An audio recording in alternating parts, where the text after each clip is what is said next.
I'm Eileen, a 32-year-old housewife. My husband Sean and I have been married less than a month ago, so we are newlyweds. We dated for 10 years since we were students, so after we got married, it didn't feel like there was anything new at all. We've heard stories about people who's been dating each other for too long, but not ended up getting married, so I wondered if we would end up the same way and worried about it. But on my birthday, my husband proposed to me. I immediately said yes, of course, because I was very happy. Even while I was dating my husband, there were all sorts of problems. But I could tell that he finally chose me, so I was very relieved. I think I will be a little late today, so I don't need dinner. Well then, I'm off. Take care. We don't have children yet, of course. So after I send my husband off to work, I can spend my free time as much as I want. We think about having children and raising them, but on the other hand, I've always wanted to start my own business. Of course, I want children, but spending the rest of my life doing my own work is what I really want to do. So in my free time, I do some research on the internet and read books. And then, of course, I read management books and study about my favorite interior design because I quit my job when I got married. To have a husband who lets me spend this kind of free time, I'm very grateful. My husband came home late that night while I was in the bath. I need to talk to you for a minute, so let's talk in the living room. A talk? About what? I go out of the bath and went to the living room. My husband was sitting on the couch, wearing his suit for some reason. Aren't you going to change? No, I will get changed later. I sat next to my husband on the couch. I'm really sorry, but I will be straightforward with you. I want you to divorce me. What? I'm actually dating the president's daughter, and she wants to marry me, so please divorce me. It was sudden, so I didn't understand. Divorce? We've been married less than a month. And yet, just because he wanted to grant his girlfriend's wish, he's telling me to cancel our marriage. I was stunned. I'm trying to get ahead. If I marry the president's daughter, I will definitely get ahead. So let's get a divorce. In fact, my husband was a man who had been unfaithful to me for a long time. During the 10 years we have been together since we were students, he had had over a dozen flings. It's just that I have been a little busy with things, so if I leave him alone for just a moment, he will be soon cheating on me. He would say that it's because he was feeling unloved, but no sooner than I'll tell him I'm leaving, he would end the fling and then come back to me. My husband has always seemed to be frustrated with me, yet we had been together for 10 years. So, when my husband proposed to me, I conveniently thought that he was ready to grow old with me, but apparently that was a mistake. I tried to hold back my tears and said, "Fine, but alimony will be high, you know." Of course, I will pay you alimony. Amy also said I will pay her a good amount. Okay, then I will make it 10 million in alimony. Okay, I will get the payment ready for you. With that, my husband went out again. I was left there, wondering what those 10 years of dating him and this marriage were all about. I couldn't stop crying. Divorce after less than a month of marriage. It's really stupid. Because if I had left him sooner, I didn't have to go out with him for 10 years. It would have been better if we had split up earlier. I was already completely regretting trusting such a husband like him. It's because the unfaithfulness I had endured was never going to be healed. He paid the fee in less than a week, and did so without delay. We divorced without any problems. As we parted, he laughed mockingly and said lightly, "Do your best too." It really pissed me off. Only he could be happy and have a bright future. He seemed to feel pity for me for being left alone. What a rotten guy, I thought, seeing my husband's true nature. I moved out of the apartment we had been living in together for a long time and moved into a small one near the train station. I was told I could take whatever household goods I wanted, so I brought almost everything. The move was completed, so I took a break at night alone with a beer. Now, what am I going to spend $10 million on? I decided to build a company. Meanwhile, my ex-husband has remarried with the daughter of the company president, and his position at the company improved. But I was looking forward to the change. But then, the incident happened. The company's accounting irregularities were discovered, and the father-in-law was caught by the police and had to resign. My ex-husband was in a hurry because his position within the company was quickly deteriorating. He never thought that this would happen. If he looked good for his father-in-law, he would get promoted to a good position.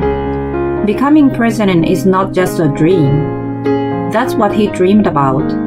But his father-in-law resigned. My ex-husband's backing at the company is gone. He had to resign. Thanks to this, it's even more boring for him than before.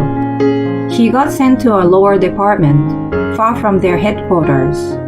It's like a nice little island getaway. Nothing much to do all day, just sitting in your seat looking at the phone without much to do. He'd just be in the smoking room smoking a cigarette. That's what became of his job. I then started an online store for interior design, which I had been thinking about for a long time. I was busy with various preparations for the launch. I will start with small items and eventually handle large furniture and other items. I wanted to make it a store. I started by coming up with a company name. Then, I did all sorts of miscellaneous work to set up the company. Should I commission an e-commerce site, or do I want to make it myself first? I also rented warehouses for suppliers and inventory, and hired staff for shipping, designing the shipping boxes, etc., etc. Anyway, there was plenty to do. I was rushing headlong towards starting my own business.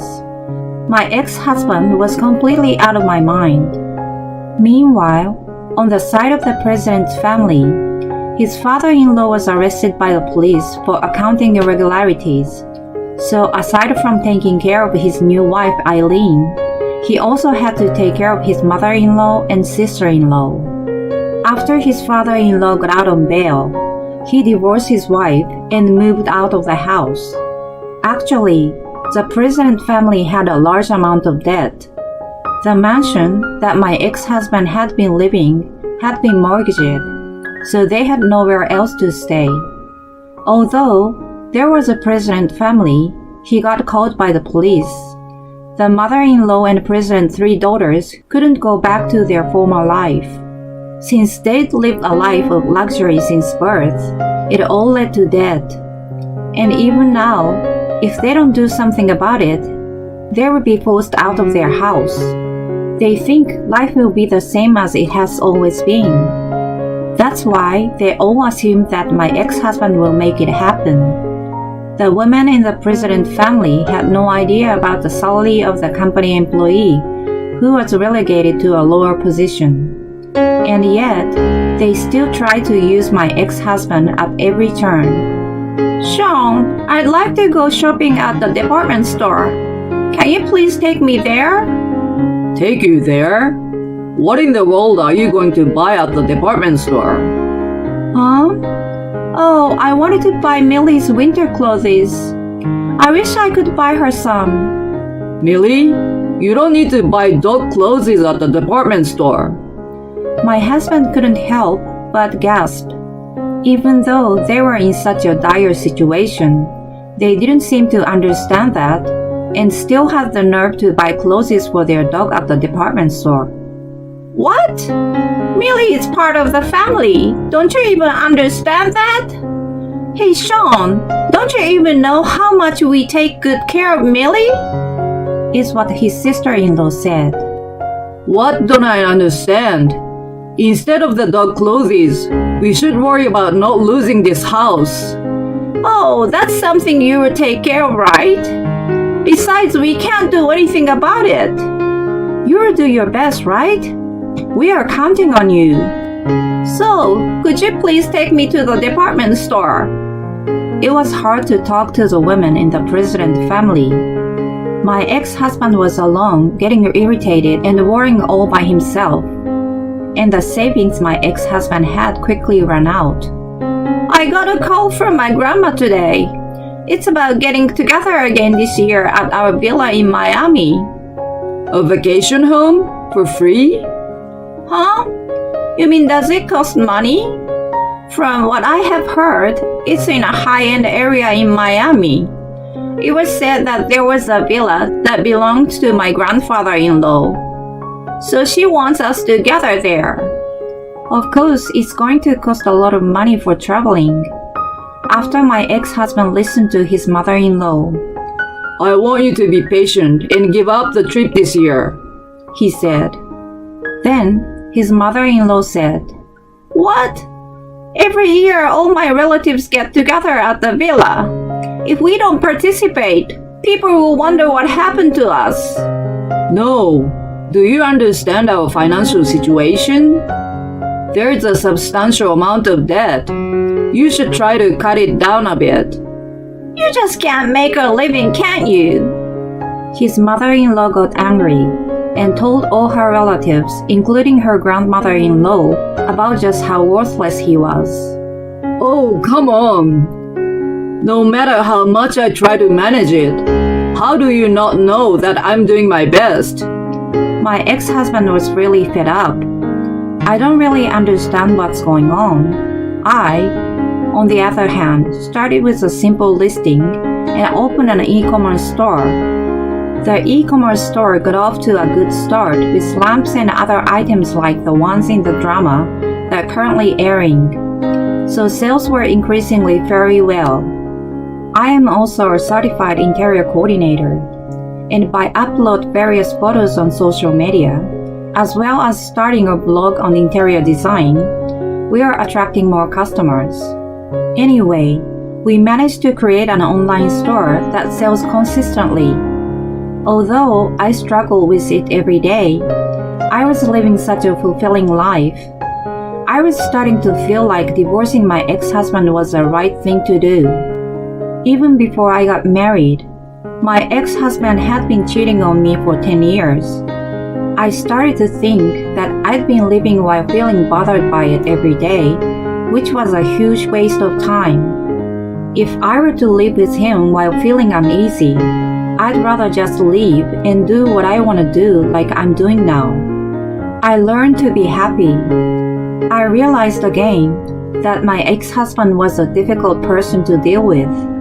At the end of the year, his new wife Eileen came back from a relative's memorial service, and with an angry look, told him that her cousins made fun of her. The fact that they couldn't go to the summer villa due to debt and having to cut back on their lifestyle had spread amongst their relatives. And then, you have zero discernment to marry such a worthless man. Your father was forced to resign as president as a result of his dishonesty. The whole family don't use their eyes to see, do they? Was what her unmarried cousin of the same age said, making fun of her. It's all your fault. What are you? You're a man and you can't even make a decent living. Before our marriage, you looked so high and mighty saying you were trying to be successful in business. What was that about? That's not my fault. It's your family's fault for having lived like that when you were in debt in the first place. Even your father had to commit fraud for you guys because you needed money, right? What's that? You say that like it's our fault. It is. All you do is spend money without thinking. And you have no idea how much money I make. Amy had to endure some things. She always used to go to the theater with her friends, but had stopped doing that. They tried to buy as little clothing as possible. However, their frugality was still different from that of the average person. They'd still buy some high-end beef at the department store, and for them, when it comes to luxury food, they'd say, "It can't be helped," and they'd keep buying. I wish I'd never married you. We went to the trouble of paying $10 million in alimony, but it's really silly that I got something worthless instead. I'm not sure that not having money is the end of the world, but at some point in time, his mother-in-law and sisters-in-law started blaming my ex-husband for everything. It had been almost a year since my ex-husband and I divorced. My e-commerce store is making quite a lot of sales. I was thinking of strengthening my brand and getting more hands-on with my e-commerce site. I'm also learning about marketing. I attended seminars and other events often. A marketer who taught at one of the seminars I attended. I befriended a man 3 years older than me who has also published a book. We started going out a lot. Not only do we talk about marketing and e-commerce, which is what I'm studying, but we also follow each other's social media accounts, and we've been talking about the photos we've uploaded. We always have a lot to talk about. I always have a very good time with him. I was beginning to think if I could be with him forever. Then one day, my ex-husband came to visit me at my apartment. After more than a year of not seeing each other, he looked very skinny. "What on earth are you doing here after all this time?" My ex-husband suddenly started crying, got down on his knees and started apologizing. I'm so sorry. What the hell is wrong with you? I don't even think about you anymore. My ex-husband looked up, weeping, and said, Please help me. Actually, the president got caught for accounting irregularities, so he resigned and left a mountain of debt. And every day, I'm blamed by my wife and mother-in-law for being unworthy. I don't know, we are strangers now. I'm really sorry, and I apologize for all of it. I will apologize for the rest of my life, so please help me. I can't. You have to leave. My ex-husband seems to be trying to be even more persistent. We've been together for 10 years since we were students. I'm not a stranger, so please. You cheated on me over and over again during those 10 years. What are you talking about? I won't do it again. I promise I won't do it again. So help me out. I have no savings. I'm in real trouble, and I have no one else to turn to. And then he cries. I remember when we got divorced, the last thing he said to me was, "Do your best too." You know, last time, you told me to hang in there, didn't you? So I did my best. I started my own business, and now I'm the president of my own company. Yeah, it's great. You are so much better at what you do than I am. I'm so sorry. Please help me.